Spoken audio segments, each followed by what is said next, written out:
Tensile force लगाया, suppose आपने F force लगा दिया है ना, क्या लगा दिया, एफ आपने फोर्स लगा दिया, इसका इनिशियली जो क्रॉस सेक्शन एरिया था, this cross section area was a, है ना, इसको मैंने ए नोड बोल दिया, this cross section area is initial cross section area A node. अब आप जब आप स्ट्रेस का कैलकुलेशन करते हैं तो आप सिंपली क्या लिखते हैं, force divide by A node. लेकिन जब बार में डिफॉर्मेशन हो गया, 1 मीटर का बार 1.1 मीटर का हो गया, तो भी क्या उसका इनिशियल एरिया उतना ही रहेगा क्या, नहीं, उसका एरिया क्या, जैसे लेंथ बढ़ेगी तो एरिया रिड्यूस हो जाएगा, लेंथ कम होगी तो एरिया बढ़ जाएगा। एम आई राइट? यहां तक क्लियर है चीजें, है ना? तो उसी को देखो, तो जो आपकी आइडियल कंडीशन में जो मैं बोल रहा हूं आपका, stress is simply force divide by initial area, this is your engineering stress. इसको क्या बोलते हैं, इंजीनियरिंग स्ट्रेस या फिर नॉमिनल स्ट्रेस। क्या बोलते हैं, या तो इंजीनियरिंग स्ट्रेस या नॉमिनल स्ट्रेस। लेकिन अगर इस एक्चुअल एरिया जो अपन ने शुरू में मेजर किया है, आपका इनिशियल एरिया, इसको मैं यहाँ से रिप्लेस कर दूं, इसकी जगह वो एरिया काम में लूं जो मेरे बार के डिफॉर्म होने के बाद है, क्योंकि आप जब यूटीएम में बार लगाते हैं इनिशियली उसका एरिया ज्यादा होता है, और उस पर आप टेंशन फोर्स लगाते हैं, फिर उसका एरिया नापते हैं तो एरिया कम मिलता है। तो वो एरिया अगर मैं यहाँ डाल दूं, रिड्यूस्ड एरिया, उस टाइम पे जो एरिया उसको मैं ए टी बोल देता हूँ ना, ए एट दैट टाइम, है ना, उस टाइम पे जो एरिया उसको मैंने 80 बोल दिया है, तो F बाय 80 करूं तो this will be your actual stress. क्या होगा, this will be your actual stress.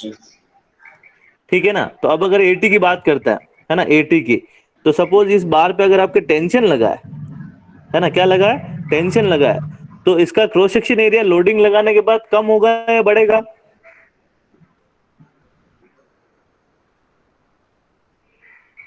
कम होगा सर। कम होगा, है ना? तो इसलिए मैंने लिखा है, देखो, your A T area at T time will be equal to area at initial time, that is A naught plus minus delta है। डेल्टा है मेरा क्या, कितना एरिया में चेंज हो रहा है। तो अगर टेंशन लगा है मैंने जो अभी आपको दिखाया, तो मेरा क्या होगा, एरिया रिड्यूस होगा। तो मैंने इसको मैथमेटिकल फॉर्म में लिख दिया है कि आपको माइनस काम में लेना है यहाँ पे। अगर आपका कंप्रेशन हुआ, क्या हुआ, अगर आपके कंप्रेशन हुआ, उस केस में एरिया क्या होगा, इंक्रीज होगा। तो मैंने यहाँ पे देखो, आप यहाँ लिखा है मैंने positive sign for compression area. ये चीज आपको क्लियर हो गई। अब मैं आपको आगे लेके चलता हूं कि आपकी जो इंजीनियरिंग स्ट्रेस है, that is force by initial area, A naught अपने शुरू में मेजर किया। और जो ट्रू स्ट्रेस है, जो ट्रू स्ट्रेस है, अगर इस इनिशियल एरिया को मैं रिप्लेस कर देता हूं एरिया एट दैट टाइम या फिर ट्रू एरिया, तो ये आपका क्या बन जाता है, ट्रू स्ट्रेस। अब इन दोनों में रिलेशन पूछते हैं, एग्जामिनर क्या पूछता है कि in case of tension, tension के केस में ट्रू स्ट्रेस ज्यादा होगी या इंजीनियरिंग स्ट्रेस ज्यादा होगी। अगेन मैं रिपीट कर रहा हूं, देखो मैं यहाँ पे रिपीट कर रहा हूं कि ये आपका कोई बार है, ये इस पे मैंने टेंसाइल फोर्स लगा रखा है P, again it's P, initially area was A node and after loading, after deformation the area is AT, है ना? तो आप मुझे बताओ कि ट्रू स्ट्रेस ज्यादा होगी या फिर इंजीनियरिंग स्ट्रेस ज्यादा होगी। क्वेश्चन समझना, मैं आपसे पूछ रहा हूँ, इस केस में ट्रू स्ट्रेस ज्यादा होगी या इंजीनियरिंग स्ट्रेस ज्यादा होगी? सर ट्रू ज्यादा होगी। ट्रू स्ट्रेस ज्यादा होगी। क्यों ज्यादा होगी? क्योंकि देखो, जैसे आपका टेंशन लगा तो ये जो एरिया है, ये एरिया क्या होगा, आपका रिड्यूस हुआ। अब एरिया रिड्यूस हुआ तो स्ट्रेस क्या होगा, इंक्रीज होगा। ठीक है ना? तो अब आप पूछोगे सर ये पढ़ने की जरूरत क्या है हमें? तो जरूरत इसलिए है क्योंकि हम लोग जो भी कैलकुलेशन करते हैं हमारे इंजीनियरिंग में, है ना, डिजाइन में, जो जो कैलकुलेशन करते हैं हम लोग इनिशियल एरिया के हिसाब से करते हैं।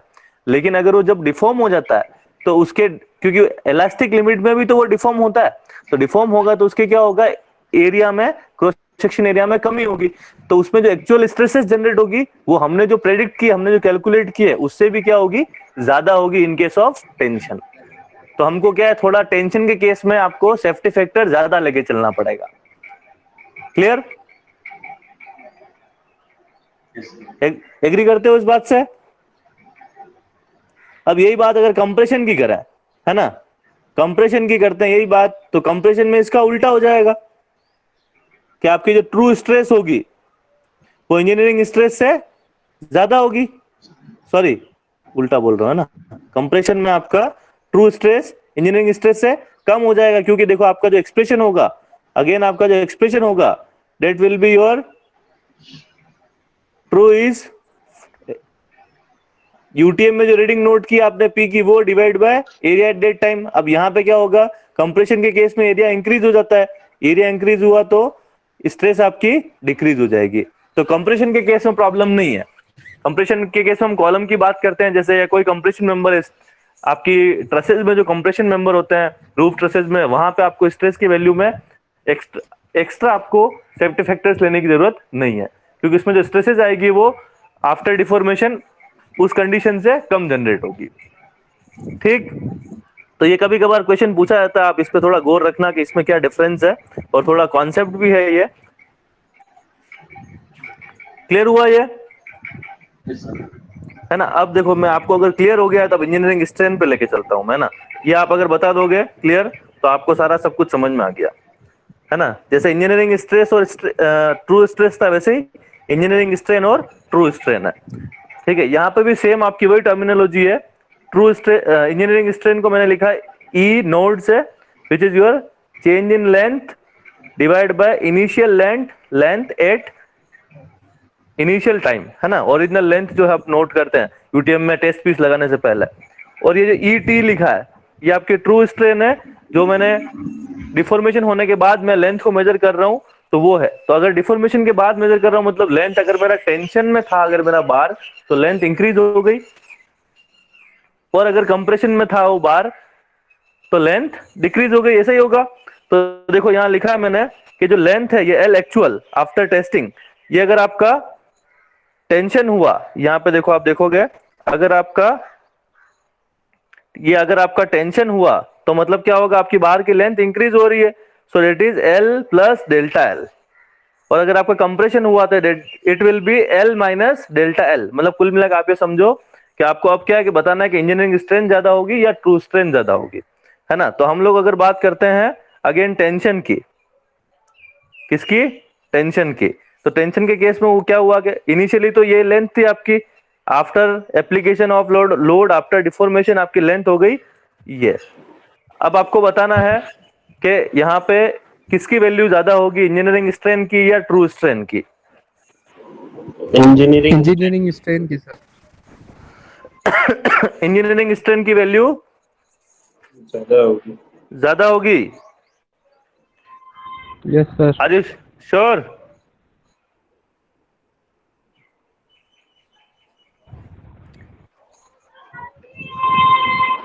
ठीक है, आप लोग ठीक बता रहे हैं, आप इंजीनियरिंग स्ट्रेन की वैल्यू ज्यादा होगी।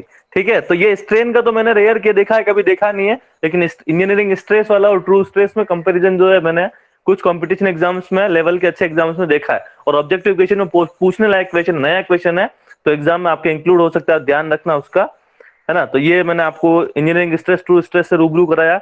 अब मैं आपको लेके चलता हूँ इलास्टिक कांस्टेंट्स की तरफ, है ना? किसकी तरफ? इलास्टिक कांस्टेंट की तरफ। सबसे इंपॉर्टेंट क्वेश्चन आने की चांसेस जो है सबसे ज्यादा आपकी, वो आपकी यहीं से है ना? क्योंकि आपका जो रिलेशन है, ये रिलेशन आपके सालों से पूछते आ रहे तो भी बच्चा आज तक सारे गलत ही बताता है ना? और एक कभी आपको रात में उठा के आपको पूछ लेंगे आप भी गलत ही बताओगे, चाहे आप कितना ही पढ़ रखे हो, तो है ना? तो ये इलास्टिक कांस्टेंट पे हम लोग डिस्कस करेंगे। तो सबसे पहला कांस्टेंट हम आराम से पढ़ चुके हैं, that is your Young modulus, क्योंकि stress is proportional to strain, stress is proportional to strain, so stress is equal to elastic young modulus into strain, and this young modulus will be sigma by E. This is your E, है ना? Clear है ये? young modulus is it is ratio of stress to strain, stress और strain का जो ratio है, this is your Young modulus. इसमें किसी को परेशानी? कोई परेशानी किसी को? No sir. ठीक है, वेरी गुड। अब क्या है, मैंने आपको पीछे पढ़ाया था वॉल्यूमेट्रिक स्ट्रेन, पढ़ाया था ना वॉल्यूमेट्रिक स्ट्रेन ईवी, और वो मैंने बताया था क्या होता है, e x plus e y plus e z, this is your volumetric strain. मतलब आप 2D 1D की बात कर रहे थे या 2D की बात कर रहे थे तो EX और EY होता था, लेकिन 3 डायमेंशनल की बात करें, आप एक बॉक्स को उठा के पानी में डालते हैं, पानी में दबाते हैं तो उसके हर एक डायमेंशन पे लोड लगता है, तो या तो उसका वॉल्यूम कम होगा या बढ़ेगा। आप गुब्बारे को लेके पानी में डाल दें या गुब्बारा हवा भर के आप पानी में डालेंगे तो या तो उसका साइज बढ़ेगा या घटेगा। क्यों? बिकॉज ऑफ उस पर प्रेशर लगा है ना। प्रेशर का यूनिट क्या होता है? फोर्स बाय एरिया, मतलब न्यूटन पर एमएम स्क्वायर। प्रेशर और स्ट्रेस आपकी मैथमेटिकली तो सेम है, लेकिन उसका सिर्फ नेचर अलग है। तो यहाँ पे अगर हम बल्क मॉड्यूलस की बात करते हैं, तो सेकंड हमारा मॉड्यूलस है बल्क मॉड्यूलस। ये क्या बोलता है कि आपका वो जो बॉक्स है ना, ये जो बॉक्स है आपका, इस बॉक्स पे आपकी जो इस पे जो प्रेशर लगा हुआ है, या आप ये भी बोल सकते हो इस पे जो स्ट्रेसेस लगी हुई है ना, इसके हर तरफ से लगेगी। तो इसको हर तरफ से लगने वाले को बोलते हैं हम लोग हाइड्रोस्टेटिक स्ट्रेसेस। और जनरली हम वाटर के केस में ये चीजें काम में लेते हैं। तो आपके हाइड्रोस्टेटिक स्ट्रेस है आपकी, दैट इज योर सिग्मा। इसको आप फ्लूइड मैकेनिक्स में जब पढ़ेंगे तो इसको आप क्या लिखेंगे? Pressure, pressure due to water. तो यहाँ पे आप प्रेशर लिखो चाहे सिग्मा लिखो, एक ही बात है। और इसके साथ रेशो होता है आपका वॉल्यूमेट्रिक स्ट्रेन का। Bulk modulus is sigma bye EV. यहाँ पे सिग्मा क्या है? आपका हाइड्रोस्टेटिक स्ट्रेस। यहाँ किसी कोई परेशानी? ये देखो, आप बोलोगे सर ये कैसे आया? ये आया नहीं, ये मॉड्यूलस हमने रखा है कि हाँ ऐसा होता है। ये मॉड्यूलस बनाया हमने ताकि हम आगे के रिलेशंस बना सके, आगे हम इसको इन चीजों को स्टडी कर सके। जैसे यहाँ पे यंग मॉड्यूलस इंट्रोड्यूस किया ना हमने ई, वैसे यहाँ पे के इंट्रोड्यूस किया है।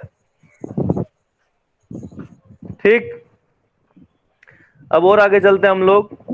Poisons ratio. पॉइजन्स रेशियो आपने पढ़ ही लिया कि लेटरल स्ट्रेन से लॉन्गिट्यूडनल स्ट्रेन का रेशियो है। खत्म कर देते हैं फिलहाल। फिर शियर स्ट्रेस का मैंने आपको लास्ट में क्वेश्चन कराया था, उसमें बताया था कि शियर स्ट्रेस जो होगा, shear stress tau, it is proportional to shear strain. Proportionality का साइन हटाते हैं तो यहाँ पे कांस्टेंट डालते हैं जिसको हम बोलते हैं मॉड्यूलस ऑफ रिजिडिटी या शियर मॉड्यूलस।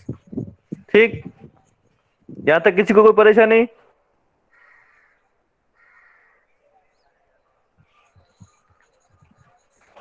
यस और नो?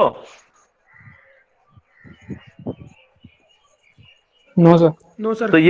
तो ये सारे क्या थे? ये आपके चार जो बताया ना मैंने आपके, Young modulus, bulk modulus, Poisson's ratio और शियर मॉड्यूलस, ये चारों आपके क्या है? Elastic constants. क्या है? Elastic constants. अब क्या चाहिए आपको? इलास्टिक कांस्टेंट्स में रेशियो चाहिए, मतलब रिलेशन चाहिए कि आपके इलास्टिक कांस्टेंट में क्या रिलेशन है, क्योंकि 2-3 नोन हो और चौथा निकालना हो, है ना, एक नोन हो बाकी निकालने हो, तो आपको क्या क्या रिलेशन चाहिए ताकि आप क्या कैलकुलेशन कर पाओ, है ना। तो इसके लिए क्या हम लोग रिलेशन डिराइव करेंगे। और डिराइव करने से अच्छा मैं तो आपको बोलूंगा, देखो डिराइव करने की जरूरत नहीं, आपके एग्जाम में जब आता है ना तो सीधा पूछता है कि करेक्ट रिलेशन कौन सा है ना। तो डिराइव करने बैठोगे तो हो गए बनते डाल आपके।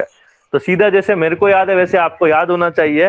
कैसे? देखो कि यहाँ पे ये तो पता है हमें है क्या, ई क्या है, जी क्या है, म्यू क्या है, पता है। तो सीधा सीधा मेरे साथ यहाँ पे आप जैसे मैं बोलता हूँ वैसे आप बोलना है ना, कि आपका ई जो होता है, ई is equal to 2g1 plus mu. बोलो इसको, E equal to 2g1 plus mu.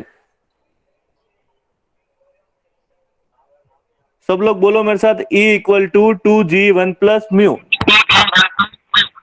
E equals to 2D into 1 plus mu. वापस बोलो, E equal to 2g1 plus mu. सब लोग बेशरम बन के बोलना पड़ेगा, एग्जाम में तभी याद आएगा। E equal to 2g1 plus mu. E equals to 2g1 plus mu. Good good, एक बार वापस, E equal to 2g1 plus mu. E equals to 2g1 plus mu. अब दूसरा फॉर्मूला लिखता हूं, है ना, दूसरा लिखता हूं फिर दोनों बोलेंगे। E equal to 3k1 minus 2 mu. बोलो, E equal to 3k1 minus 2 mu. अब दोनों फॉर्मूला बोलते हैं वापस एक बार। E equal to 2g1 plus mu. E equals to 2g1 plus mu. E equal to 3k1 minus 2 mu. E equals to 3k1 minus 2 mu. अब ये जो दो फॉर्मूले है ना, इसको डिराइव में अभी आपको करवा देता हूँ, है ना। लेकिन ये दो फॉर्मूले आपको ऐसे याद होने चाहिए क्योंकि 99% प्रोबेबिलिटी की क्वेश्चन आपके हर एग्जाम में पूछा जाता है ना। तो आपको क्या है, कभी भी याद रहना चाहिए, क्योंकि फॉर्मूले दोनों क्या ऐसे आपका देखो ज्यादा डिफरेंस नहीं है। तो इसमें क्या हम लोग कंफ्यूज हो जाते हैं, तो कंफ्यूज होना नहीं। एग्जामिनर सिर्फ प्लस माइनस साइन और ये जो 2 और ये 1 है ना यही खेलता है, ये 2 और ये 3 है ना यहाँ खेलता है। तो अपने क्या एग्जामिनर खेल में फंसना नहीं। एक बार फिर बोलेंगे, E equal to 2g1 plus mu.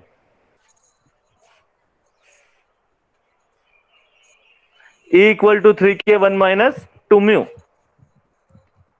ठीक, चलो अब हम लोग आगे चलते हैं, है ना। डिराइव करवा दूं इसको, क्या बोलते हो?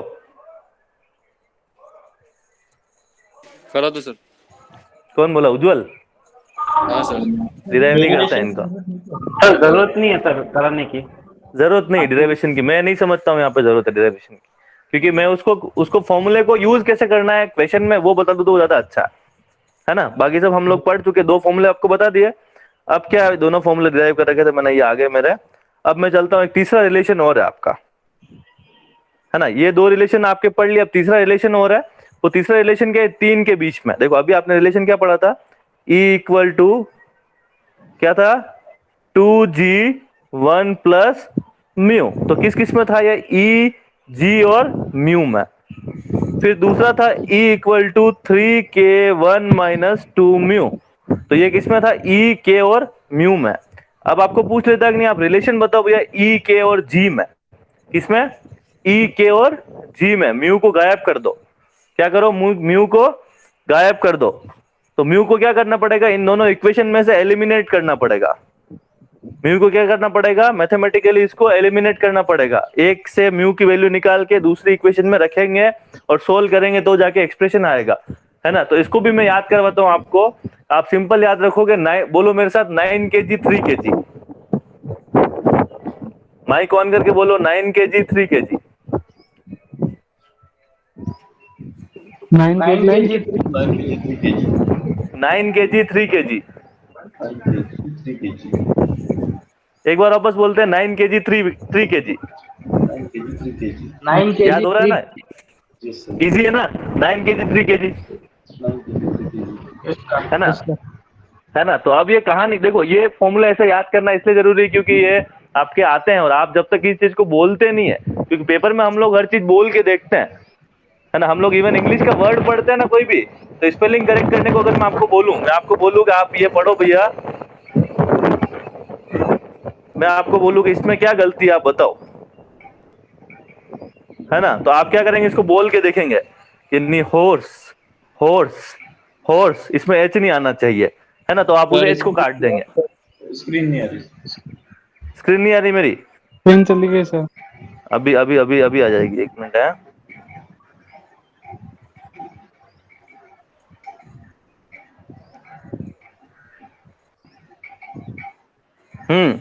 अभी आ गई, यस सर।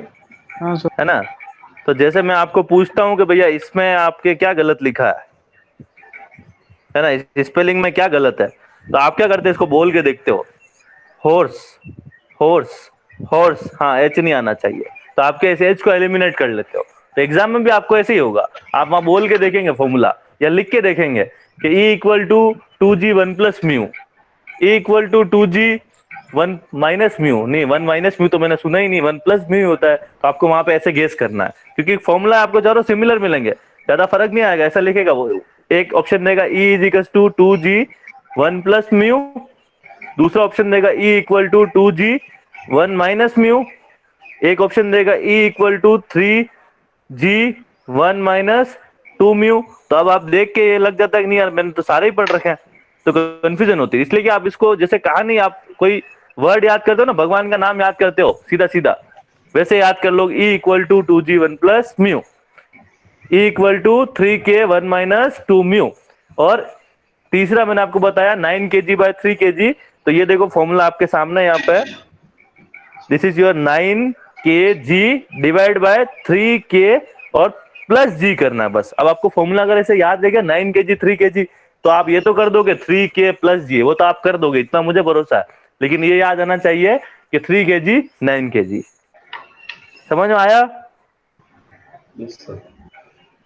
तो 3 फॉर्मूले पढ़े, एक बार वापस अपने मन में बोल के रखो, तीनों फॉर्मूले मैं स्क्रीन पे लिख रहा हूं, आप मेरे से, मैं स्क्रीन पे लिखूंगा, आप बोलना, है ना।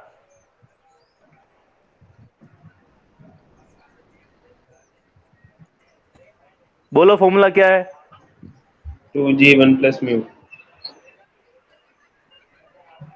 बोलो ये क्या है? 3k 1 minus 2 mu.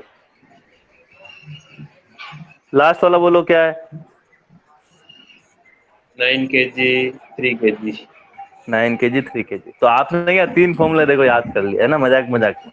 और जब एग्जाम दोगे ना इसका जेईएन का, वहां पे जब एक क्वेश्चन आएगा ना, तो जगदीश लोहार को याद करोगे वहां पे कि नहीं हमको याद करा दिया, बहुत अच्छा रहा, वरना कहाँ एक्सप्रेशन निकालते हैं। तो ये वाला एक्सप्रेशन आपको पूछा जाएगा वहां पे, लिख लो यार। ठीक है, अब इस पे मैं आपको आगे लेके चलता हूँ। 3 फॉर्मूला याद कर लिया आपने, बेहतर काम ये हो गया, डेरिवेशन की जरूरत ही नहीं है। ठीक है, अब देखो लास्ट एक फॉर्मूला और बचता है, दैट इज योर म्यू का फॉर्मूला, है ना। तो ये हमें याद रखने में परेशानी है और हम याद नहीं रखना चाहते। मैं चाहता हूं हम याद नहीं रखें। ठीक है, क्या चाहते हैं, याद नहीं रखें, क्योंकि सारी चीजें याद नहीं करेंगे, कुछ चीजें याद करना अच्छा लगता है, जो आसान है वो याद कर लेता है। तो देखो इसको निकालना है, कोई बड़ा कोई तीर नहीं मारना आपको। आपको पूछ ले क्या ये रिलेशन सही है क्या, ये आपको बोलेगा आप के जी और म्यू, के जी और म्यू में रिलेशन निकालो। तो आपको क्या करना है, कुछ नहीं करना है, आपके पास 2 फॉर्मूले है, E equal to 3k 1 minus 2 mu and E equal to 2g 1 plus mu. आपको क्या करना है, दोनों E के फॉर्मूले है, तो दोनों को एक दूसरे के इक्वल रख देना है ना। दोनों को एक दूसरे के इक्वल रखोगे, फिर क्या है कि के और जी वाले को एक तरफ ले आना है और म्यू वाले को दूसरी तरफ ले जाना है। फिर म्यू कॉमन लेना है और उधर उसको छोड़ देना है। फिर इसको आगे सॉल्व करोगे, म्यू को अकेला कर दोगे तो 3k के नीचे इसको ले जाओगे, this will be your 3k minus 2g divide by 6k plus 2g।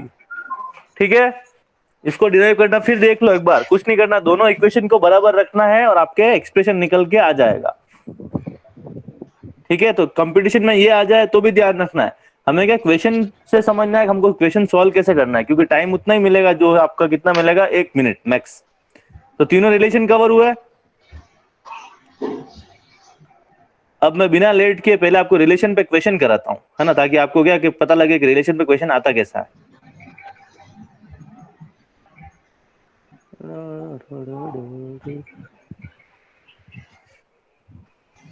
Question, relation पे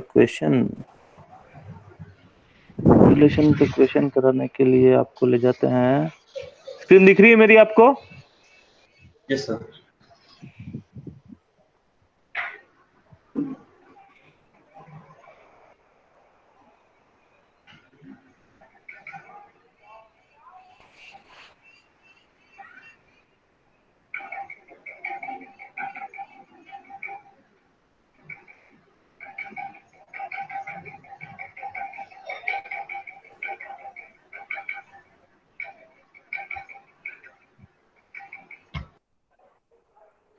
ठीक, क्वेश्चन मैंने आपको भेज दिया, आप वहां से वापस एक्सेस कर पाएंगे। क्वेश्चन कुछ ऐसा है आपका, ये रहा देखो, है ना, ये मतलब फेवरेट क्वेश्चन है हर एग्जामिनर का, कि the relation between E and N, relation between E and N is given by. अब देखो रिलेशन पढ़ो ऐसा रहा है, क्या होगा बोलो? बी आंसर है। इसका आंसर क्या है?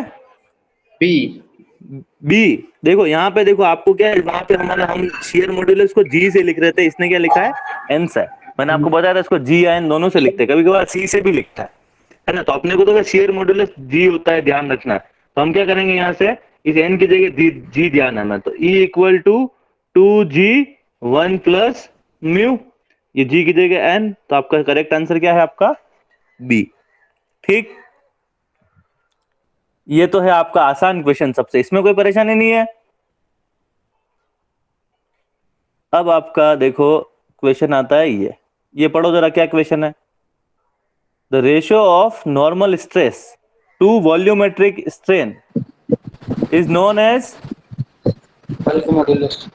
बल्क, है ना, क्या है, normal stress to volumetric strain, it is bulk modulus. चलो ये तो बच्चा क्वेश्चन थे, अब बड़े क्वेश्चन पे आते हैं थोड़ा। ये भी ठीक था, ये तो हो जाएगा, ये नहीं, हाँ ये देखो क्वेश्चन है ना। ऐसे क्वेश्चन आजकल के हमारा आरपीएससी और आरएसएमएसएस भी पूछने लगी है। इस क्वेश्चन को पढ़ेंगे तो क्या बोलता है ये, the ratio of Young modulus to modulus of rigidity, the ratio of Young modulus to modulus of rigidity for a material having Poisson ratio 0.2 is. आपको क्या निकालना है क्वेश्चन में, यंग मॉड्यूलस ई और मॉड्यूलस ऑफ रिजिडिटी जी का ratio निकालना है। Question समझ में आया? क्वेश्चन समझ में आया सबको? यस और no? Yes sir. Yes sir. है ना? तो अब कुछ नहीं करना, देखो हमें पता है कि ई का रिलेशन था, E is your 2g 1 plus mu, है ना? देखो वापस लिख रहा हूं मैं, E equal to 2g 1 plus mu, ये रिलेशन पता है हमें। तो यहां से क्या किया, ई और जी को तो रख लिया इधर, और इधर दे दिया 2 1 प्लस म्यू, है ना? अब म्यू की वैल्यू कितनी है, 0.2, तो यहां रखते हैं तो 2 1 प्लस 0.2, तो ये हो जाएगा यहां से 1 पॉइंट प्लस में, तो ये कितना हो जाएगा यहाँ पे 1.2, 1.2, और 1.2 का 2 गुना कितना हो जाएगा 2.4, 2.4। है ना? तो देखो ये ऐसे क्वेश्चन आएंगे एग्जाम में। अब क्या, अब सीधा हलवा नहीं परोसते हैं एग्जाम में, हलवा खाने वाले दिन गए, वो किस्मत वाले लोग थे जो हलवा खा के इंजीनियर बन गए। अब तो क्या थोड़ा सा घुमा फिरा के पूछेंगे आपको। ठीक है, क्वेश्चन ठीक लगा? हो जाएगा ऐसा क्वेश्चन? एक क्वेश्चन और करते हैं हम लोग ऐसा ही अच्छा सा ट्रिकी क्वेश्चन। ये देखो, एक क्वेश्चन बोल रहा है आपको, what will be the relation between e that is Young modulus and modulus of elasticity. E आपका क्या है, modulus of elasticity, and K is your bulk modulus when Poisson ratio is 0.25। तो इनका रिलेशन क्या होगा, ई और के का, वो आपको बताना है। आप लोग बताओ क्या होगा?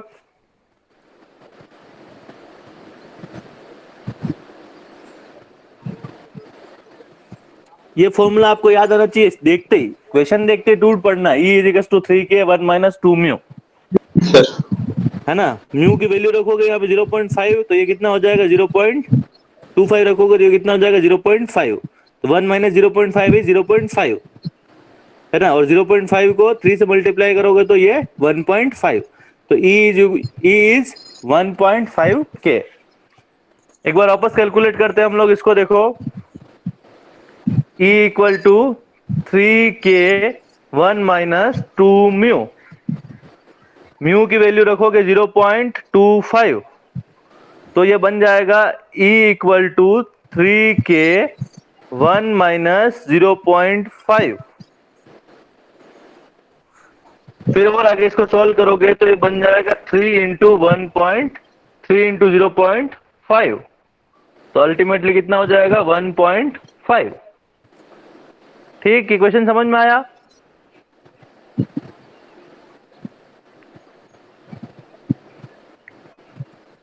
बच्चा लोग समझ में आ रहा है कि नहीं आया क्वेश्चन? Yes sir.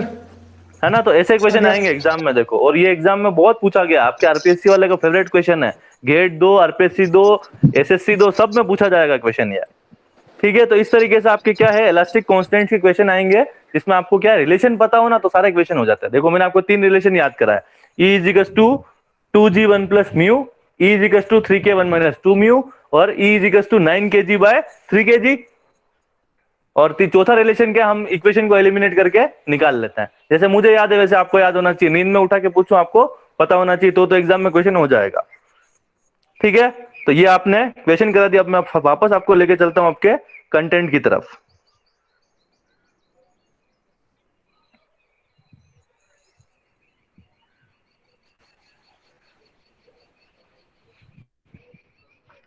अब इलास्टिक कांस्टेंट के क्वेश्चन हो जाएंगे।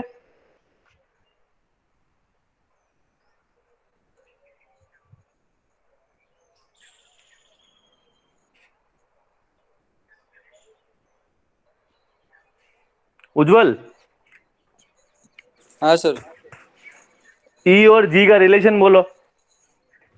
ई और जी का, हाँ sir 2g 1 minus mu, E 1 equals plus to mu, 2g 1 plus mu. 1 plus mu. अरे बेटा, मैंने बोला ना मेरे साथ बोलो, बेईमानी नहीं करनी है, याद नहीं होगा ऐसे। यहाँ हो गया तो हो गया, वापस याद नहीं होगा। E is equal to 2g 1 plus mu. एक बार सब लोग एक बार बढ़िया एक शंखनाद कर दो सब मिल के। E is equals to 2g 1 plus mu square। और दूसरा वाला E equals to 2J E और 1 K plus का mu. 1 minus 2 mu. 1 minus 2 3K 1 minus 2 mu, 3 के हाँ है ना। तो ये हमने क्या पढ़ लिया है, वो रिलेशन पढ़ लिया।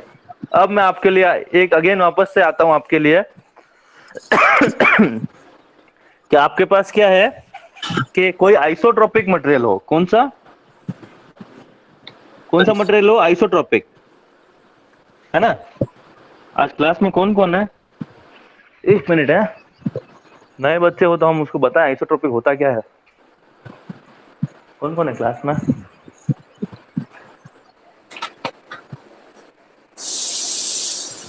नए बच्चे हैं क्या?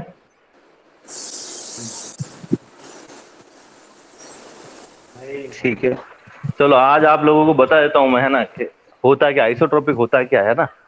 ठीक, देखना चाहोगे?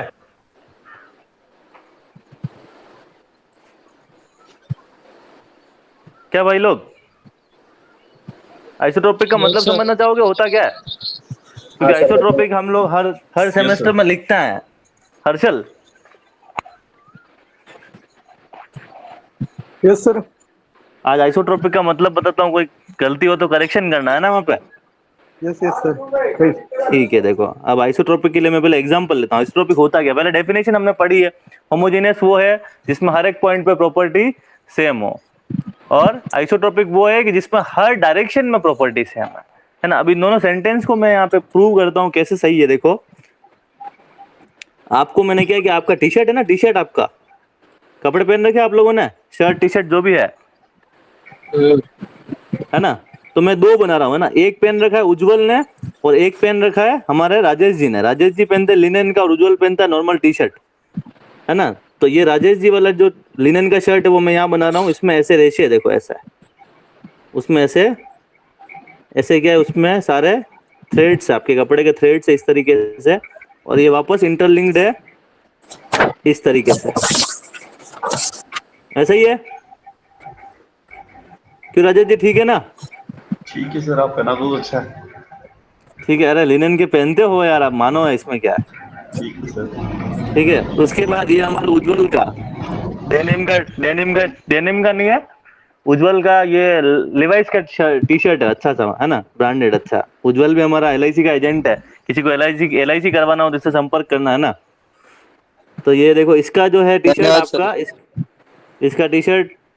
इसका टी शर्ट बिल्कुल ऐसा क्या है कि पूरा जो मटेरियल है पूरा यूनिफॉर्म है ना, उसमें कोई थ्रेड्स नहीं है, हर तरीके से क्या है वैसे ब्लेंडेड है। ब्लेंडेड समझते हो ना, मिक्स्ड है पूरा। ठीक,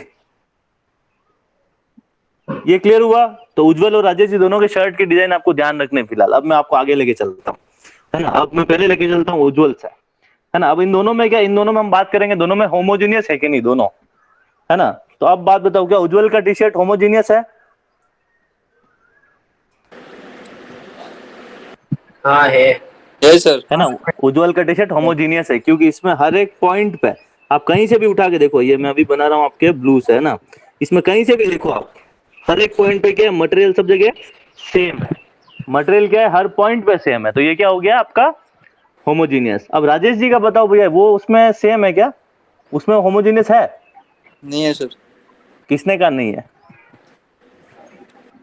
देखो, इसमें भी हर पॉइंट पे, ये आपका हर पॉइंट पे आप कहीं से ही उठाओ, है ना। अब देखो, मैं शर्ट के उस साइड को क्या मैं ऐसा पास पास ड्रॉ नहीं कर सकता हूँ। वैसे आपका जो मटेरियल होता है ना, कंक्रीट होता है, स्टील होता है, तो मटेरियल एकदम कॉम्पैक्टेड होता है। सारे मेटल्स जो है वो सारे कॉम्पैक्ट होते हैं, इतना दूर दूर नहीं होता जितना मैंने राजेश जी की शर्ट पर बनाया। इतना दूर दूर धागे होंगे तो क्या बदन दिखता है, तो क्या पास पास ऐसा मान लो। तो आपका क्या है कि इस तरीके से क्या है, हर जगह देखो, आपको क्या है, इस तरीके के कनेक्शन ही दिख रहे हैं हर जगह, जिसमें आपका एक तो आपका वर्टिकल थ्रेड है, एक आपका हॉरिजॉन्टल थ्रेड है। तो वो भी आपका क्या हो गया, एक तरीके से होमोजीनियस हो गया। आप कहीं से भी उठा के देखो वो क्या है, होमोजीनियस, है ना। जैसे कंक्रीट पेस्ट होमोजीनियस होता है ना, क्योंकि वो किसका मिक्स है, आपका सीमेंट सैंड और एग्रीगेट का होमोजीनियस मिक्स उसको बोलते हैं। वैसे ये आपका जो राजेश जी का शर्ट है, क्या आपका होमोजीनियस हो गया। अब इसको हम आइसोट्रोपिक से बात करते हैं। क्या उज्जवल का शर्ट आइसोट्रोपिक है?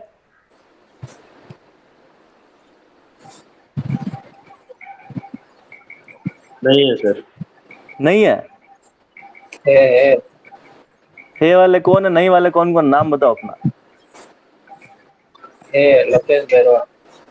लोकेश उज्ज्वल बिरवा और सर। उज्ज्वल आइसोट्रोपिक है। हाँ सर। और राजेश जी का जो शर्ट है वो आइसोट्रोपिक है क्या? बोल दो यार, हाँ ना कुछ ही बोलो, बोलने में पैसा थोड़ी लग रहा है।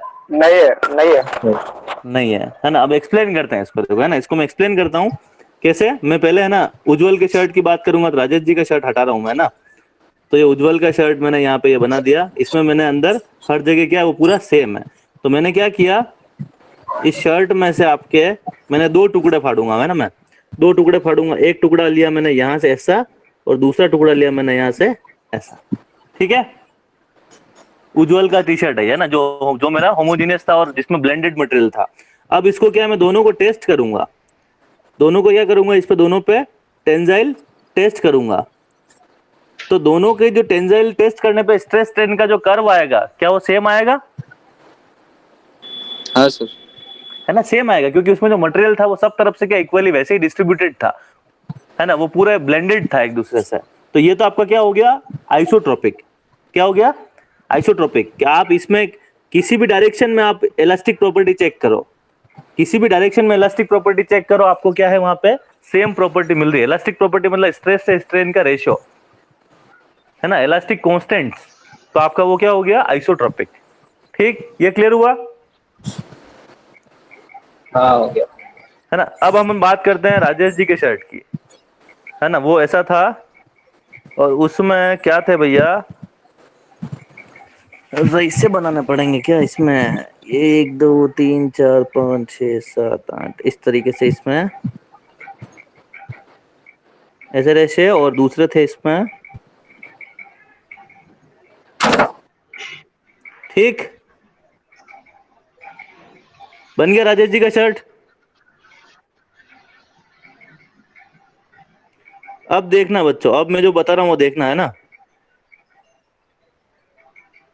अब मैंने क्या किया, जैसे उज्जवल के टी शर्ट में से दो कपड़े फाड़े ना मैंने, वैसे इसमें से फाड़ रहा हूं। तो एक तो लिया मैंने ऐसा, ठीक है, एक लिया मैंने ऐसा, ठीक है। देखना यहाँ पे दोनों देखे, दिख रहे हैं दोनों, नाम दे देता हूं मैं, ये है आपका ए और ये आपका बी, ठीक है। अब मेरा ये वाला जो था, इसके अंदर मैं अगर ऐसा फोर्स लगाऊं जिसमें डिस्ट्रीब्यूशन कैसा है रेशो का, ये तो वर्टिकल है ऐसे, और ये आपके कैसे है, ऐसा है, और दूसरा आपका कैसा है, ऐसा, जिसमें ये सारे हॉरिजॉन्टल थ्रेड्स है और ये वर्टिकल थ्रेड्स है, और इस पे टेंशन फोर्स लगाऊं, तो क्या अब स्ट्रेस स्ट्रेन कर्व सेम बनेगा क्या?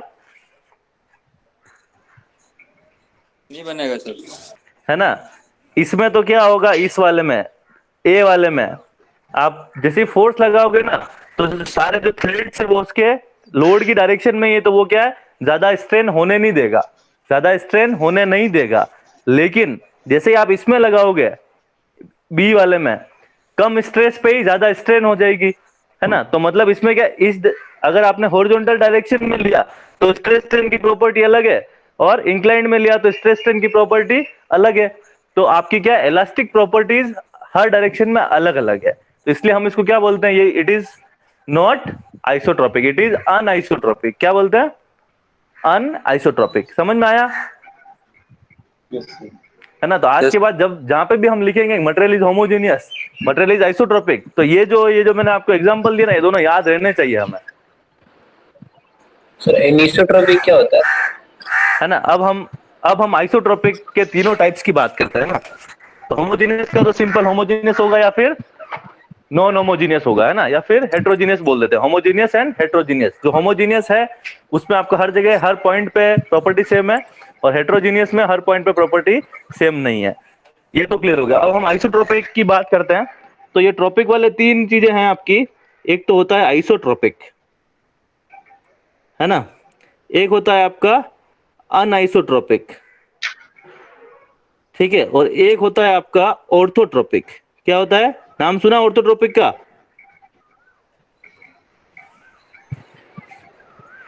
किस किस ने सुना ऑर्थोट्रोपिक? है? हाँ सर सुना है। हाँ सर। गुड। सुना है। अब मैं तीनों एक्सप्लेन करता हूं आपको। देखो, आइसोट्रोपिक तो मैंने आपको बता दिया, हर डायरेक्शन में प्रॉपर्टी सेम हो तो आपका क्या हो गया, आइसोट्रोपिक।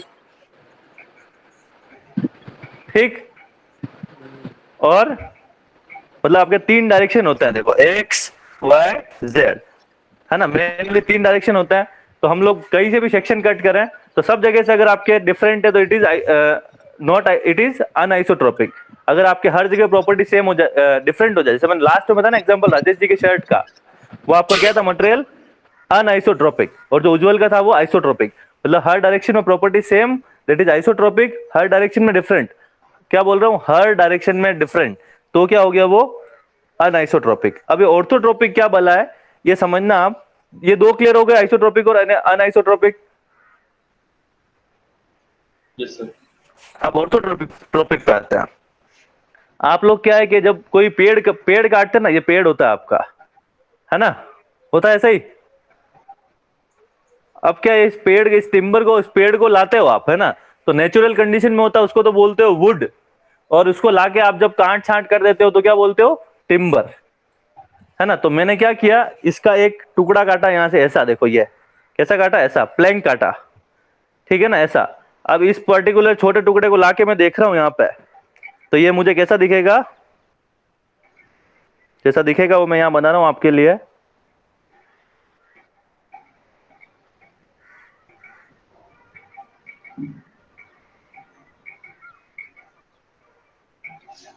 ऐसा ही दिखेगा,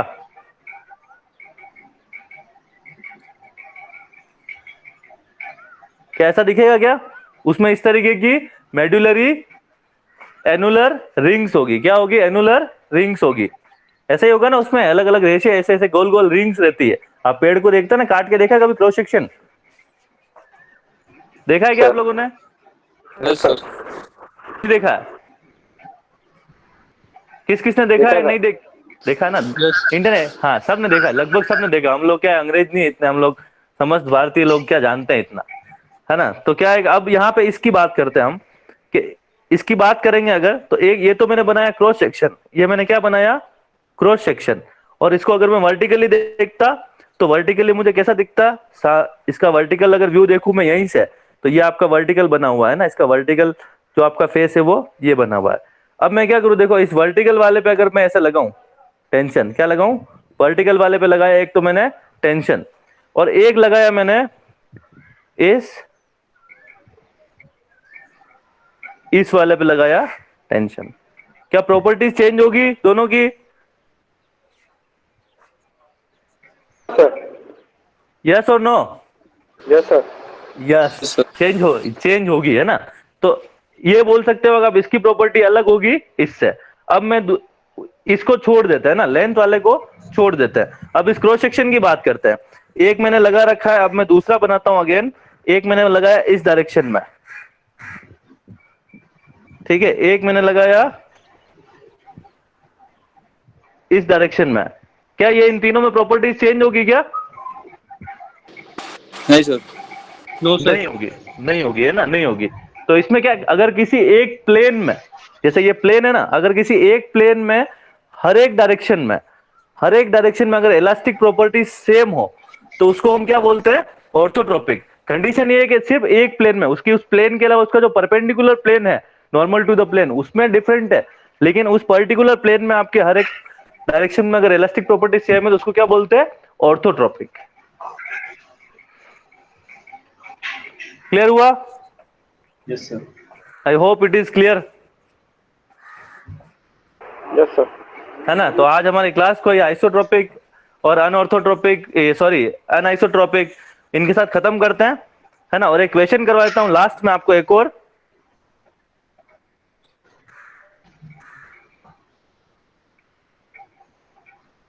ये रहा, है ना। अब मैं आपको याद करवाऊंगा, देखो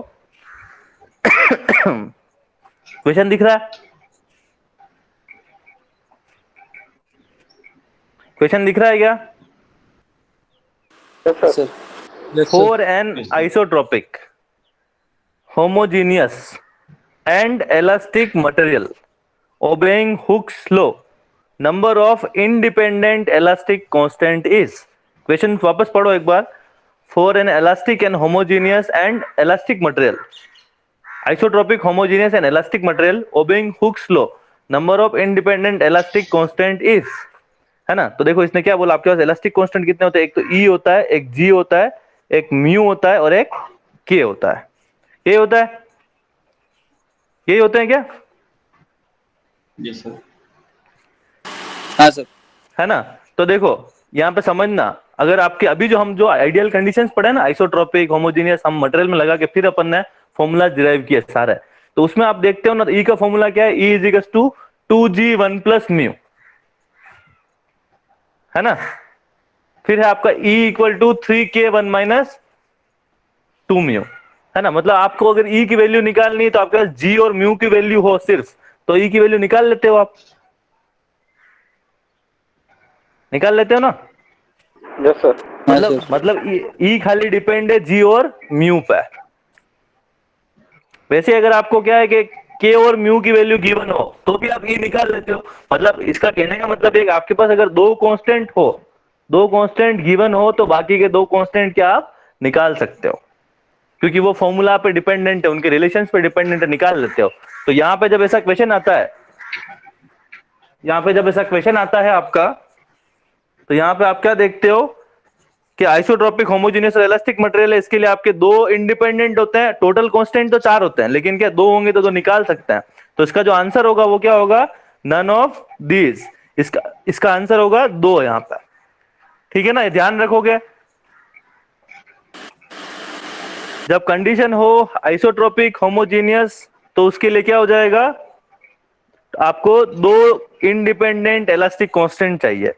जब आपकी मैं क्या कर दूं, इसको अनआइसोट्रोपिक, क्या कर दूं, अनआइसोट्रोपिक कर दूं, तो आपको चाहिए टोटल 21 कांस्टेंट्स चाहिए, क्योंकि उसमें वो 6x6 की मैट्रिक्स बनेगी और बहुत सारे पंगे, वो आपको उसमें मटेरियल साइंस और ये मैकेनिक्स ऑफ सॉलिड्स में जाने की जरूरत नहीं है आपको। सिंपली आपको यहाँ पे आपको याद रखना है कितने होंगे अनआइसोट्रोपिक में, कितने होंगे 21, और आपके आइसोट्रोपिक में कितने होंगे 2, और ऑर्थोट्रोपिक में कितने होंगे, ऑर्थोट्रोपिक में आपके होंगे, कहाँ गया भैया, कहाँ गया, 9।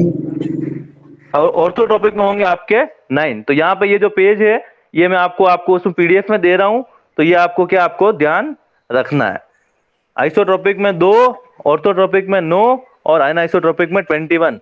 ये क्वेश्चन आजकल एग्जाम में पूछा जाने लगा है, क्योंकि हम लोग क्या मटेरियल साइंस में धीरे धीरे ग्रोथ कर रहे हैं, है ना। हमारी जो बुक्स है आपकी बीसी पुनमे हो गई, ये अब धीरे धीरे क्या इनमें जो क्वेश्चंस अवेलेबल है, कंटेंट, वो थोड़ा ऑब्सोलीट होता जा रहा है और थोड़ा हम एडवांसमेंट में जा रहे हैं, है ना। तो थोड़ा सा ये आजकल क्वेश्चन पूछे जाने लगे हैं, ठीक है। तो आपको ये ध्यान रखना है तीनों, ठीक। तो आज का क्लास हम यहीं ओवर करते हैं। आप लोगों को मैंने कुछ चीजें बताने की कोशिश करी, होप क्लियर होगी। कोई क्वेश्चन है आपके तो पूछ सकते हैं आप।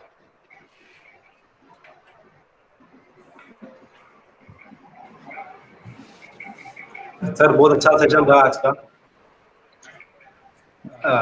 पूछना है किसी को?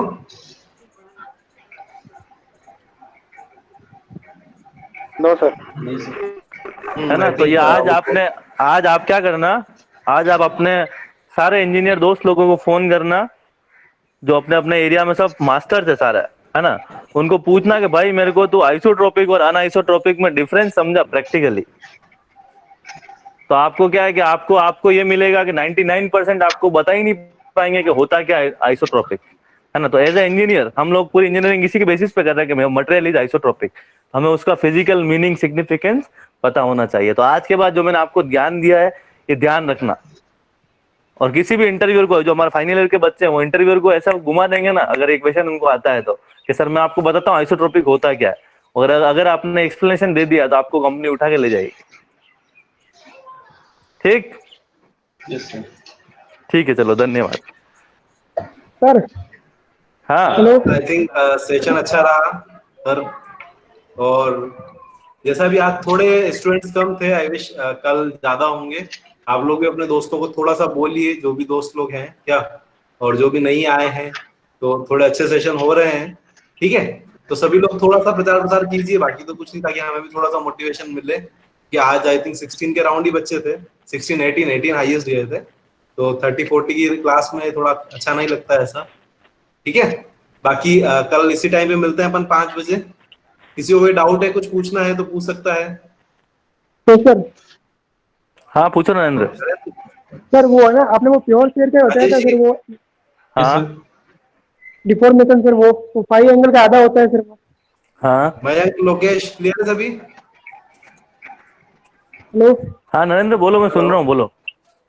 ठीक है, फिर आज की मीटिंग एंड करते हैं अपन, है ना? लेंथ होती है तो एंगल को लेंथ में कैसे मापते हैं वहाँ पे? हाँ